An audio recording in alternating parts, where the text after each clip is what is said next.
as a poet and a black nationalist, I went on all the marches that Dr. King led here in Chicago, all of them, okay? I was a foot soldier at that point.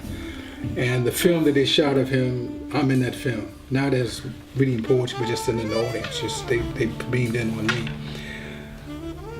But I felt, and what we felt as artists, as poets, as visual artists, as writers, as photographers, as dancers, as musicians, and we're all very young. That must not ever be forgotten. We're all, I mean, when the Wall of Respect was put up, I was 25 years old. Okay, I found Third World Press when I was 25 years old. Okay, and so we are full of energy, and many of us did not believe in turn the other cheek. You know, I came out of the military. I had 3 years in the United States Army. When the military at 18 years old, came out at 21 years old, and so immediately went back into movement, and continued to try to write. So the heroes that are on the Wall of Respect, from Malcolm X to Muhammad Ali to Rap Brown, and there are two versions. You have the original version, then you have another version of the wall. Okay, so I'm looking at the original version, and it must be. I need to give these names out in terms of the painters and the printmakers and the photographers. Sylvia Abernathy, Jeff Donaldson, Elliot Hunter, Wordsworth Gerald, Barbara Jones, Carolyn Lawrence, Norman Parrish, William Walker, and Marna Weaver, and the photographers Billy Abernathy, Daryl Colhert, Roy Lewis, and Robert Syntax, and Edward Christmas, mixed media commercial artist. And this was 1967, okay? And it was destroyed in 1971.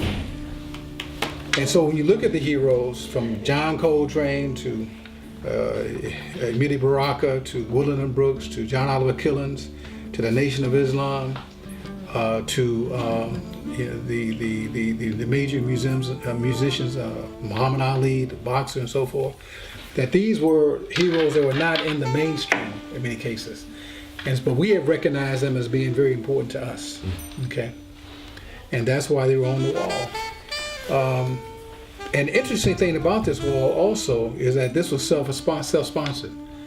Just like the institutions that we built here, this is not with grant money. Okay, this was money coming generally from the community, from the people in the community. The wall was so critical that when they would put it up, they thought that they would have to watch it 24 hours a day themselves, the artists, but the people watched the wall. Okay, the people in the community. It was never defaced or anything, and there was activity going on all the time in front of the wall. Most certainly for the first year and a half. So it was very important, and it helped put Chicago Black Arts Movement on the map.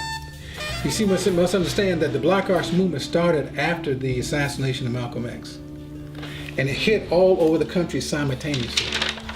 And so you had the East Coast, you had the Midwest, you had the West, South, the Mid-South, and so forth.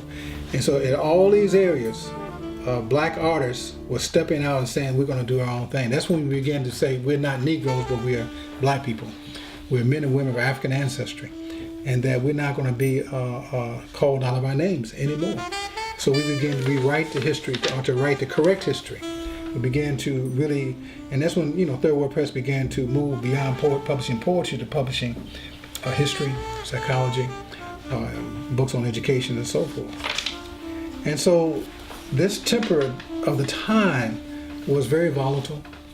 You think you got police out of order today? They were really out of order in the '60s and into the '70s and early '80s. And so we, through our art, I'm a poet and an essayist, but also I was an educator. I was in the academy for 42 years, and just retired in 2011.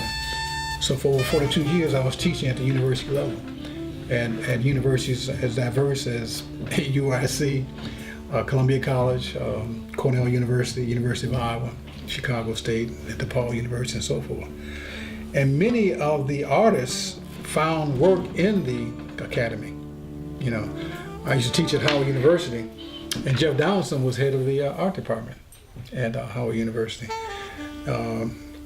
Mary DePillars, one of the artists of Afro Cobra, spent a good deal of his time at UVC, Virginia Commonwealth University in Richmond, which he was a dean.